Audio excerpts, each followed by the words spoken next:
Louisiana. Thank you, Mr. President. Mr. President, I want to talk just for a few minutes this evening about my people in Louisiana. They are hurting. Inflation is gutting them like a fish. This inflation, like all inflation, is man-made. And that man's name is President Joe Biden. President Biden has proven to be an inflation machine. He has spent trillions and trillions of dollars that we do not have. He has injected so much money into this economy that we are practically drowning in liquidity. And unless you were in the quad playing Frisbee during Econ 101, you know that inevitably that is going to cause inflation. And indeed it did. Now, I realize there is a yawning disconnect between what President Biden says and what my people in Louisiana are experiencing. There is. President Biden says that the economy is just fine. He says the economy is just wonderful. And I'll tell you what my people say. My people say, with respect, Mr. President, you need to put down the bong. Because in our state, we are paying more to live worse. And we're not going to be able to retire because of you, Mr. President, until 4 years after we're dead. Louisiana is not a wealthy state, Mr. President. Our median household income is about $58,000. That's mom and dad both working, 2 children. $58,000. It's about $4,800 a month. President Biden's inflation is costing my people an extra $900 a month. That's not a year. $900 a month. $11,000 a year. My average family's making, once again, $58,000 a year. They've got to find all of a sudden an extra $11,000 a year. Since President Biden has been president, his inflation has caused the average family in Louisiana an extra $22,000. You don't have to take my word for it. You can see this chart.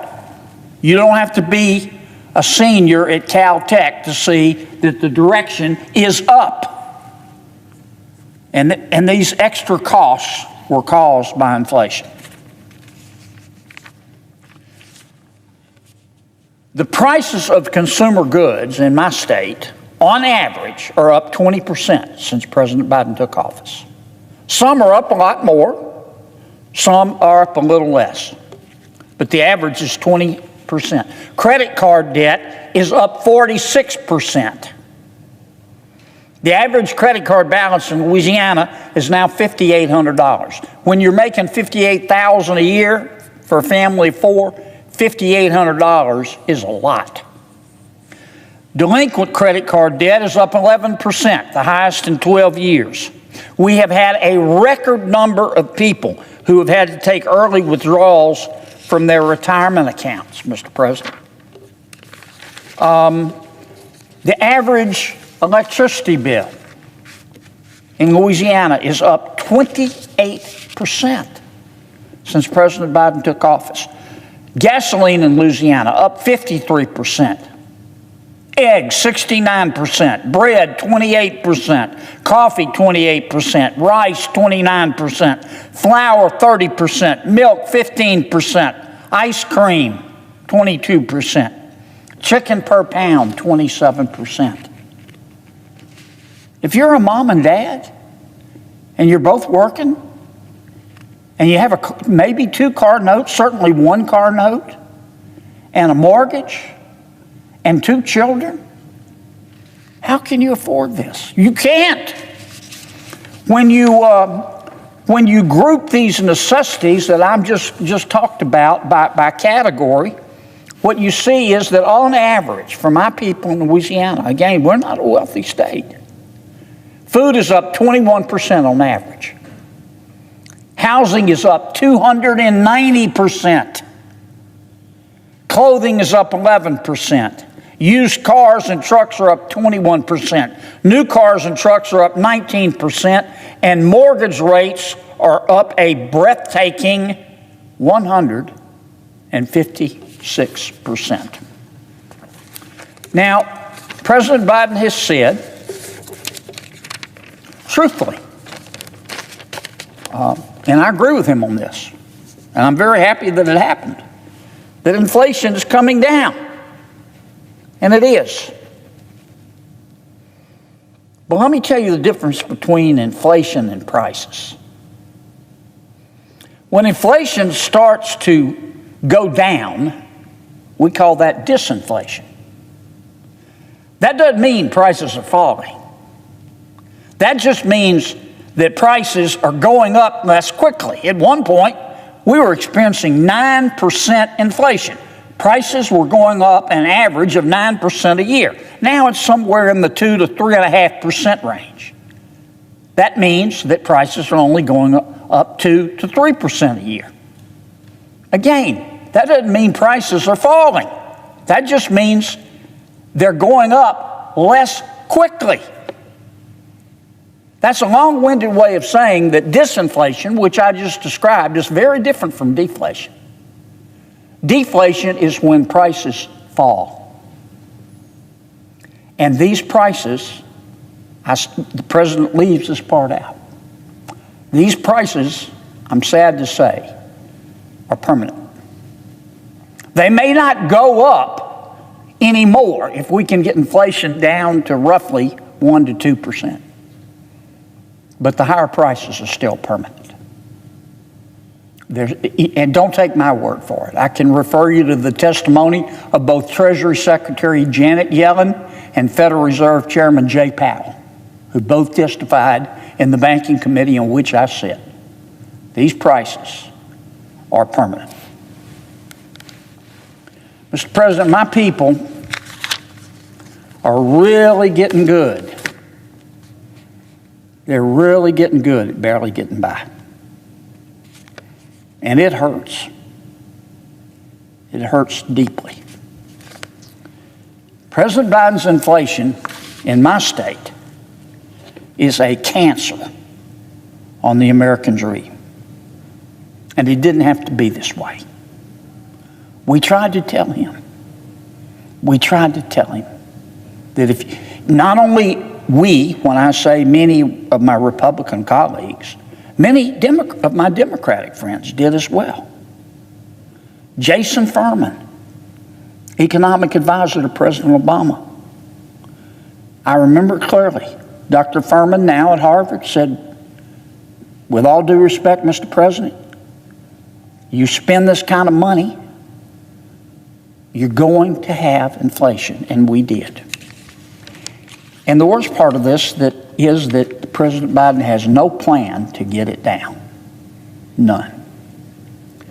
And I regret to say, but I think the only place that we're going to find economic sanity in our country again is in the voting booth.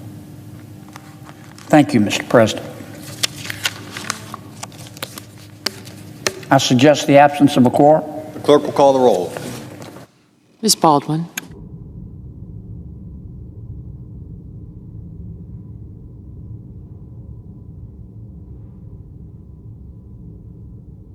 Tonight on Capitol Hill, a Louisiana senator delivered a fiery speech on the Senate floor, sounding the alarm about what he calls a growing economic crisis hitting families back home. He began by highlighting the struggles facing everyday Louisianans, saying inflation is gutting them and placing full responsibility on President Joe Biden.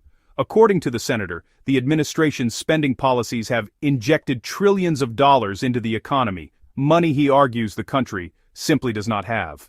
That surge, he says, has left Americans drowning in liquidity and driven prices sharply upward. The senator pointed to what he described as a disconnect between the White House's message and the reality families are living. While the president insists the economy is strong, many Louisiana families, he said, feel they are paying more to live worse. He noted that Louisiana's median household income is around $58,000 a year, 2 parents working, 2 kids trying to make ends meet. But with rising prices, he says families are now paying an estimated $900 more per month, or $11,000 more per year, just to maintain the same standard of living. Since President Biden took office, he argues, the cumulative cost of inflation for Louisiana families totals over $22,000. The senator pointed to rapid cost increases across everyday essentials. Consumer prices up 20% since 2021. Credit card debt up 46%. Electricity bills up 28%. Gasoline up 53%. Grocery staples like eggs, bread, rice, and chicken up anywhere from 20% to 70%. He emphasized that many Louisiana families, already not living in a wealthy state, simply cannot absorb these increases. While acknowledging that inflation has recently slowed, he stressed that disinflation is not the same as deflation. Slower inflation does not mean prices are coming down. It only means they're rising more slowly. And according to testimony from Treasury Secretary Janet Yellen and Federal Reserve Chair Jerome Powell, he said, these price increases are likely permanent. The senator argued that Louisianans are getting good at barely getting by, calling the current economic strain a cancer on the American dream. He also criticized the administration for having no plan to meaningfully reduce prices. He concluded by saying that the only place voters may be able to restore economic sanity is at the ballot box.